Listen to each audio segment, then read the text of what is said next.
আচ্ছা বলো তো, চাউমিন না পরোটা স্কুল টিফিনে কোনটা নিয়ে যেতে? যেদিন চাউমিন নিয়ে যেতাম সবার মাঝে ভাগাভাগি করে খাওয়ার যে আনন্দ সে হয়তো বলে বোঝানো যাবে না। আচ্ছা এসব কথা থাক, এখন চাউমিনটা বানিয়ে নিই।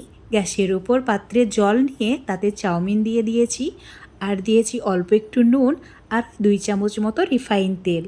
80% মতো সেদ্ধ করে নিয়ে ঠান্ডা জল দিয়ে খুব ভালোভাবে ধুয়ে রেখে দিতে হবে, মানে জলটাকে ভালোভাবে ঝরিয়ে নিতে হবে। তো এখন কড়াইয়ে রিফাইন তেল দিয়ে তেল গরম হয়ে গেলে দিয়ে দাও 2টি ডিম।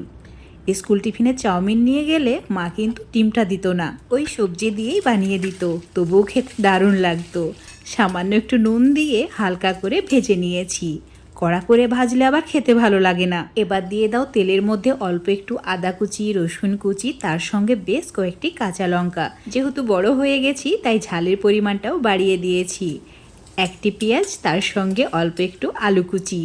আলু না দিলে আমার আবার একদমই ভালো লাগে না। অল্প একটু বাঁধাকপি, তার সঙ্গে ক্যাপসিকাম আর অল্প একটু গাজর কুচি। এখন সামান্য পরিমাণে নুন দিয়ে হালকা করে ভেজে নিতে হবে হাই ফ্লেমে, তাতে করে সবজিগুলো নেতিয়ে যাবে না, আবার খুব ভালোভাবে সেদ্ধ হয়ে যাবে। ওই 3 থেকে 4 মিনিট মতো ভেজে নিয়েছি। এখন এর মধ্যে সেদ্ধ করে রাখা চাউমিনটা অ্যাড করে দেব। সবজির পরিমাণটা বেশি রেখে চাউমিনটা অ্যাড করবে, তাহলে খেতে খুবই ভালো লাগবে। সামান্য পরিমাণে নুন দিয়ে দিতে হবে, তার সঙ্গে দিয়ে দিতে হবে গোলমরিচের গুঁড়ো, আর দিয়ে দিতে হবে আরও কয়েকটি কাঁচা লঙ্কা। তোমরা আবার ভেবো না লঙ্কার পরিমাণটা একটু বেশি দিচ্ছি, কারণ এই চাউমিনে লঙ্কা আর গোলমরিচের গুঁড়ো না দিলে একদমই ভালো লাগবে না। 2 চামচ মতো লেবুর রস বা হোয়াইট ভিনেগার অ্যাড করে দেবে, তাহলেই হবে। এখন খুব ভালো করে আরও 2-3 মিনিট মতো হাই ফ্লেমে ভেজে নিতে হবে, মানে সমস্ত কিছু খুব ভালোভাবে মিক্স করে নেওয়ার পর দিয়ে দাও ভেজে রাখা ডিমের টুকরো।